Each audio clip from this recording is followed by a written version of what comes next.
अस्सलाम वालेकुम। जय भीम, जय महाराष्ट्र। मैं फारूक सैयद माहिम से। आज हिंदुस्तान के अंदर जो इलेक्शन कमिश्नर की तरफ से जो राहुल गांधी साहब ने जो भांडा फोड़े है बीजेपी का, बेहद तारीफ की लायक का काम है। आज राहुल गांधी साहब ने जो इलेक्शन के अंदर जो चोरी हो रही है वोटों की, ये बीजेपी का पूरा पत्ता साफ कर दी। इसलिए बीजेपी जीत के हमेशा आ रही थी बहुमत से। यही वजह से जीत के आ रही थी। क्यों जीत के आ रही थी? कि बीजेपी सरकार चोर है, चोर थी और चोर ही रहेगी। 125 सीट देवेंद्र फडणवीस साहब ने निकाले थे। 125 सीट पे डेविड फडणवीस साहब जीत के आए थे। तभी सब लोग समझ रहे थे कि एमएलए के इलेक्शन में इतनी सीट डेविड फडणवीस ने क्यों निकाले। ये आज मालूम पड़ा कि ये चोरी से निकाले। वाकई में राहुल गांधी साहब को शाबाशी देना चाहिए, मुबारकबाद देना चाहिए, जो आज हिंदुस्तान के अंदर इन चोरों को लोग ने पकड़े, जो इलेक्शन के अंदर इलेक्शन में चोरी कर रहे थे वोटों की। हमेशा बीजेपी बहुमत से आई, हमेशा बीजेपी बहुमत आई। सब लोग यही बोलते थे, हर मुसलमान, हर हिंदू मुसलमान बोलते थे इतना वोट देने के बाद भी कांग्रेस सरकार क्यों नहीं आई, ये सरकार क्यों नहीं आई। तो आज इनका राहुल गांधी ने पूरा साफ कर दिए। आज हिंदुस्तान के हर मुसलमान, हिंदू, सिख, ईसाई को ये मालूम होना चाहिए कि बीजेपी सरकार कल भी चोर थी, बीजेपी सरकार आज भी चोर है। मैंने उस टाइम पे भी मेरे वीडियो में बोला था डेविड फडणवीस साहब आपको कि ज्यादा दिन सरकार चलेगी नहीं आपकी। इससे पहला उद्धव ठाकरे साहब बैठे 2.5 साल बैठ के, उदय शुक्ला साहब चले गए क्योंकि उन्होंने महाराष्ट्र के अंदर एजुकेशन के मुद्दे पे, गरीब के मुद्दे पे कोई काम नहीं किए। इससे पहला एक नाथ शिंदे साहब बैठे, 40 एमएलए लेके जाके अपनी सरकार बनाए, वो भी चोरी से बनाए क्योंकि उद्धव ठाकरे की पूरे एमएलए को लेके चले गए थे, वो भी ज्यादा दिन तक नहीं टिके। डेविड फडणवीस साहब खुशी खुशी कुर्सी पे तो बैठ चुके, लेकिन ये बात सोचो आप भी ज्यादातर बैठेंगे नहीं, क्योंकि आपको भी कुर्सी छोड़ना है। मैंने इससे भी पहला बोला था, आपको भी जाना है, कुर्सी छोड़ के भागना है, क्योंकि आपने किसी को भी, कोई मुसलमान, कोई हिंदुओं को इतना सपोर्ट करके नहीं, कुर्सी पे आप चीटिंग करके बैठे। इलेक्शन के अंदर जो चीटिंग हुई उससे आप बैठे हो। आप अपनी ताकत से, आप ये उसकी जज्बात से नहीं बैठे हो, क्योंकि आपकी सरकार ज्यादा दिन चलेगी नहीं। आपकी कुर्सी को भी छोड़ना पड़ेगा, आपको भी लात मारना पड़ेगा, क्योंकि आपका जो ग्रेट सुमैया है, देखो आज मुसलमानों को जवाब नहीं रहा। ठीक है, बांग्लादेश की हसीना को लाके आप लोग इधर बिठाए, वो बांग्लादेश से इधर आके बैठी है। क्यों अभी तुम्हारे को राज ठाकरे साहब अभी तुमको नहीं दिख रहा है कि मोदी सरकार ने उसको बुला के बिठाई बांग्लादेश के मिनिस्टर को? क्यों बिठाए उसको, प्राइम मिनिस्टर को? क्यों हिंदुस्तान के अंदर आप लोग तो बोल रहे कि हिंदू मुसलमान चल रहा है, हाँ, उसको लाके आप लोग बराबर बिठाए इधर पे। और वो कहा गया नेपाली छोटा आदमी। अबे चूतिए, कभी मस्जिदों में घुस रहा, कभी उसमें घुस रहा। अब जाना, अब क्यों नहीं जा रहा, अब क्यों नहीं बोल रहा तू? अरे भाई तेरी सरकार भी नहीं चाहिए, जो एमएलए पे तू उछल रहा ना, समझा, नेपाली छोटा नेपाली, तू भी जाएगा, तेरे को भी जाना है। जितने लोग पहले ही वीडियो में बोला मुसलमानों के पीछे लगे, हर आदमी के पीछे लगे, आप लोग को आपकी सरकार से हाथ धोना पड़ेगा, क्योंकि मुसलमान सबसे पहला तो सबर करने वाला आदमी है, सबर वाला है। आज राहुल गांधी साहब को मुबारकबाद देना चाहिए मेरी तरफ से। राहुल गांधी आपको बहुत बहुत मुबारक हो, जो राहुल गांधी ने आज वंचित अगाड़ी के प्रकाश अंबेडकर साहब आज माशाल्लाह राहुल गांधी के साथ देके ये चोरों के लिए लड़ रहे। और मेरा बोलने का मतलब है काफी लोगों को कि भाई आज राहुल गांधी का साथ दो, एमआईएम का साथ दो, असदुद्दीन ओवैसी का स्टेप देखो बोलने का, उनका बात करने का। वो पहले से बोलते थे कि बीजेपी सरकार चोर है, बीजेपी सरकार चोर है, ये कोई नहीं मानता। डेविड फडणवीस साहब आपको आपकी कुर्सी छोड़ना पड़ेगा, ये मेरा बोलने का वादा है आपसे। आपकी सरकार जाएगी बहुत जल्दी, ये पहला, क्योंकि समय का पहिया है, चल के वापिस आएगा। ग्रेट सुमैया लोगों को आपने रोके नहीं। ग्रेट सुमैया जा जाके आज भागते फिर रहा है। देखो एक न्यूज वाले ने उसकी बोलती उतार दिया, उसको स्टेटमेंट नहीं दे रहा है, भाग रहा है ग्रेट सुमैया। अरे चोर है बे तू, चोर है तू, साला बात करने का तो तरीका नहीं है। एमपी बना है महाराष्ट्र का, चूतिया आदमी है तू, एक नंबर का। मस्जिदों के माइक उतार रहा है तू, साला बेवकूफ। इंसानियत का काम कर तू, कम्मेवर्ती नेपाली चूतिया मस्जिदों में घुसता है, बात करता है, साला चूतिया आदमी तू, एक नंबर का चूतिया है तू। साले दिमाग से कर, कोई बच्चों के एजुकेशन पे काम कर रही क्या? आप लोग जितना लाडली बहन के लिए सबको चूतिया बना सके ना, ये सब बना सके।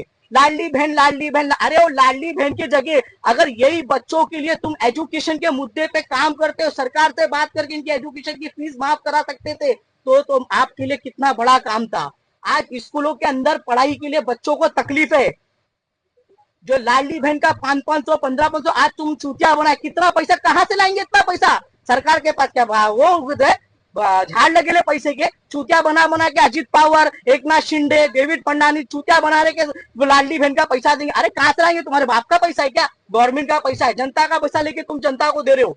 अगर यही चीज तुम एजुकेशन के लिए माफ करो, आप लोग में इंसानियत गट्स है, तो चलो एक एक स्कूलों के अंदर गरीब बच्चों की फीस माफ करके दो। कर सकते हो आप लोग, ये एजुकेशन फ्री करो। आज हिंदुस्तान आर्मी के पास कितनी चीज की तकलीफ है। आप लोग सोचे अरे गिरफ्त समैया छूते को तो कुछ काम नहीं है, उसको सबसे पहले तो आर्मी के पास भेजो, क्योंकि वो जाके उधर तो कुछ करेगा, आर्मियों के लिए तो सोचेगा। यहाँ खाली उसको चम्मच गिरी था, अरे वो हॉस्पिटल में उसको एडमिट कराओ, पागल हो गया बुढ़ा, सटिया गया वो, उसको एडमिट कराओ गिरफ्त समैया को, उसको लेके जाओ, डॉक्टर को दिखाओ अच्छा कि तू ये मुसलमानों की जो मस्जिद के माइक छोड़ और तू पहला हिंदुस्तान के लिए काम कर। हिंदुस्तान के जो बच्चे एजुकेशन के लिए पढ़ रहे उनके लिए काम कर, टेक्नोलॉजी पे काम कर, किसी को पायलट बना, डॉक्टर बना, इंजीनियर बना। ये सब तो तुम लोग को सुझरा नहीं है। आज राहुल गांधी ने पूरा चट्टा पट्टा खोल दिया तो पूरा देश के अंदर इंतशा पैदा हो गई है। चोरी ज्यादा दिन की नहीं चलती है डेविड फडणवीस साहब। पहले ही आपको हम लोग ने बोले कि आपके नीचे के चम्मचों को आप समझाओ, गिरफ्त सुमैया को कुछ काम धंधा दो ताकि फालतू गिरी का काम बंद करे। और वो नेपाली इतना एंची फैंची मस्जिद में मराठी, अरे हो गया। और सुनो सबसे पहली बात, मैं मेरे जनताओं को, मुसलमानों को, हिंदू भाइयों को, मुसलमान, ये जो आप ट्रेनों में जो हरकत कर रहे हो ना कि गरीब लेडीजों के लिए ऊपर ये जो मराठी होना में ऐसा मत करो मेरी बहन। अभी बीच में एक वीडियो मैंने देखा था, ये वीडियो के अंदर एक महिला एक मुसलमान को बोलती है कि मराठी आना चाहिए, हिंदुस्तान हमारा। अरे हिंदुस्तान तुम्हारे बाप का नहीं है भाई, बाप का नहीं है। जितना हिंदुस्तान के लिए काम, अगर हिंदुस्तान तुम्हारा है तो तुमने अपने हिंदुस्तान के लिए क्या किए बताओ। अभी इतना बड़ा आतंकवादी हमला था तो कौन सा मेरा हिंदू भाई ने जाके स्टेटमेंट दिया? कौन सा गिरफ्त सुमैया ने जाके बोला उसके ऊपर? कौन सा तुम्हारा एक किसने बोल दिया? नेपाली बच्चे ने जाके उधर बोल दिया। कौन बोला? सिर्फ उसके लिए फाइट लड़ा तो मुसलमानों में अकबरुद्दीन ओवैसी, असदुद्दीन ओवैसी। असदुद्दीन ओवैसी साहब ने मुसलमानों के लिए फाइट लड़े थे, हिंदुओं के लिए फाइट लड़े थे, सिख के लिए फाइट लड़े थे कि ये चीज गलत हुआ जिसमें हिंदू भाई भी मारे गए, मुसलमान भी भाई भी गए। तो जो लेडीज लोग, महिला लोग जो ट्रेन में बोल रहे हैं कि मराठी आना चाहिए, तो तुमको उस टाइम पे मराठी कहाँ गई थी तुम्हारी? कहाँ गई थी तुम्हारी मराठी? जब तुम मराठी में बोलना था ना उधर मराठी में नाम पूछ पूछ के मार रहे थे ना, तब तुम कहाँ गए? अरे मेरी बहन, कोई ट्रेन में सफर कर रहा है, छोटे बच्चे बड़े बच्चे का कोई हादसा होता। आपके पास भी एक बेटी थी, बच्ची थी, मैं देखा एक बहन का मेरा वीडियो, और वो महिला को बोलती है बुरके वाली को कि तुम बोलो मराठी में बात कर। अरे मेरी बहन, ट्रेन का मामला है, सफर का मामला, आपके यहाँ तो बच्ची है, आप ट्रेन में ये सब करने और आप बोलते हैं हिंदुस्तान हमारा। ठीक है हिंदुस्तान हमारा, तुमने हिंदुस्तान के लिए क्या किया वो पहला बताओ। बताओ तुम्हारे हिंदुस्तान में क्या किए।